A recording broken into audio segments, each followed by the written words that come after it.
अभिषेक शर्मानं पहिल्याच चेंडूवरती आफ्रिदीला षटकार मारला आणि एक प्रकारे अनाऊन्स केलं की आम्ही नेमकं काय ठरवून आलो आहे. गिल आणि अभिषेक शर्मा यांनी अशा प्रकारची फलंदाजी केली की पाकला सामन्यातून जवळपास हद्दपार केलं. बघता बघता फलकावरती 100 धावा कधी लागल्या हे पाकलाही कळालं नाही. 10 षटकं व्हायच्या आतच आपलं फलकावरती शतक लागलं होतं आणि मग या तडाखेबंद फलंदाजीसमोर पाकच्या 171 धावा खूप तोकड्या दिसायला लागल्या. अभिषेक शर्मानं पुन्हा एकदा दाखवून दिलं की टॅलेंट म्हणजे नेमकं काय असतं. पाकिस्तानची फलंदाजी ज्यावेळेला सुरू झाली त्यावेळेला त्यांची सुरुवात खरं तर चांगली होती. पहिल्या 10 षटकात पाकनंही सुंदर आक्रमण केलं होतं आणि सामन्यामध्ये जान भरली होती. परंतु पहिली 10 षटकं संपली आणि पाकची गाडी रुळावरून घसरली. पुढच्या 10 षटकात त्यांना 71 धावा करता आल्या आणि तिथंच जवळपास त्यांनी सामना घालवून बसले ते. कारण भारताची तगडी फलंदाजी बघितली तर पाकनं किमान 200 धावांचं आपणाला टार्गेट दिलं असतं तर कदाचित या सामन्यामध्ये जान आली असती. परंतु अभिषेक शर्मा आणि गिल म्हणजे एक प्रकारचं आक्रमण आणि दुसऱ्या बाजूला दर्जा यांचा सुंदर मिलाप आपणाला या दोघांच्या फलंदाजीत पाहायला मिळाला. ब्रेकनंतर खरं तर कुठल्याही संघाचा मोमेंटम तुटतो, तसंही पाकच्या फलंदाजीच्या वेळेला तसंच झालं. पहिल्या 10 षटकात त्यांनी फक्त एकच गडी गमावला होता, परंतु ब्रेकनंतर त्यांची फलंदाजी घसरली आणि पुढच्या 7 षटकात त्यांना फारशा धावा करता आल्या नाही. शेवटी थोडीफार हाणामारी केल्यामुळं त्यांनी कशीबशी 171 पर्यंत मजल मारली आणि निव्वळ त्याच प्रकारचा प्रकार आपल्याही फलंदाजीच्या वेळेला घडला. गिल आणि अभिषेक सुंदर खेळत होते आणि ब्रेक झाल्यानंतर गिल बाद होणं आणि त्यानंतर पुढच्या फलंदाजांना, त्यानंतर मग आपला कर्णधार आला, त्यानंतर संजू सॅमसन आला, यांना फारशा काही गोष्टी करता आल्या नाही. होतं एका दिवशी असं की आपण टचमध्ये येत नाही. पाकची फलंदाजी ज्यावेळेला सुरू होती त्यावेळेला बुमराला त्यांनी ठरवून हल्ला केल्याप्रमाणे त्याने मार खाल्ला. असतो एखाद्याचा ऑफ दिवस, जसा एखादा चांगला फलंदाज शून्यावरती बाद होतो तसा बुमराचा आजचा दिवस नव्हता आणि बुमरानं अपेक्षेप्रमाणे कामगिरी केली नाही.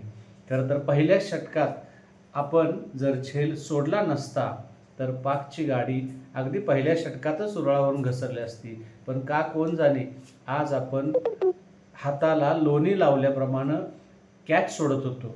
4 झेल जर सोडले नसते तर पाक 150च्या पलीकडेही गेलं नसतं, हे खरं आहे. जशी क्षेत्ररक्षणात आपण सुमार कामगिरी केली तशी आपली गोलंदाजीतील कामगिरी बरी होती, कारण फिरकीपटूंनी आपणाला पुन्हा सामन्यात आणलं. परंतु गिल आणि अभिषेक शर्मा यांच्या तडाखेबंद फलंदाजीसमोर सामना पहिल्या 10 षटकातच संपल्यात जमा होता आणि त्यानंतरची आपली पुढची फलंदाजी म्हणजे सामना संपवण्यासाठी किंवा जिंकण्यासाठी केलेली एक औपचारिकता होती असं म्हणता येईल. एकंदरीत कागदावरती, मैदानात आणि मैदानाबाहेर तिन्ही गोष्टीत आपण पाकपेक्षा किती पुढं आहोत हीच गोष्ट स्पष्ट होते. अभिषेक शर्माकडे बघितलं तर टॅलेंट काय असतं हे पुन्हा पुन्हा लक्षात येतं. त्याचा बॅट स्विंग, एखादा गोल्फर जसा चेंडू मारतो तशा प्रकारचा त्याचा बॅट स्विंग आहे आणि तो ज्या पद्धतीनं बॅट वरच्या बाजूला पकडतो, ज्याला लॉंग हँडल प्रकार म्हणतात, त्यामुळं त्याचे षटकार प्रेक्षणीय असतात. इतक्या निर्भीडपणे त्यानं फलंदाजी केली की रोहित शर्मानंतर कुठला शर्मा तर तो अभिषेक शर्मा असं जगाला ठणकावून सांगणारी फलंदाजी तो करतोय आणि मुळातच तो डावखुरा असल्यामुळं एक वेगळ्या प्रकारचा ग्रेस असतोच आणि त्याच्या जोडीला सिल्की गिल आल्यानंतर डोळ्याचं पारणं फिटतं ही आपली सलामीची जोडी खेळताना पाहू. खरं तर सुपर 4ची सुरुवात झालेली आहे. काल झालेला लंका आणि बांगला यांच्यातलाही सामना रोमहर्षक झाला. बांगलानं लंकेला हरवल्यामुळं एक सनसनाटी सुरुवात सुपर 4ला झालेली आहे. परंतु आज आपण अपेक्षेप्रमाणे एकतर्फी सामन्यात पाकला 4ही मुंड्यात चीत केलं.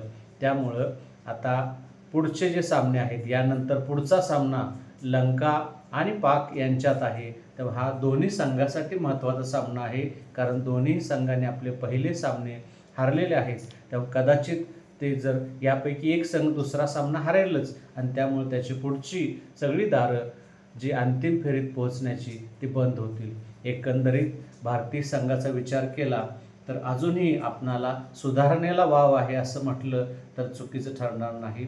कारण आपण आज क्षेत्ररक्षणात चुका केल्या.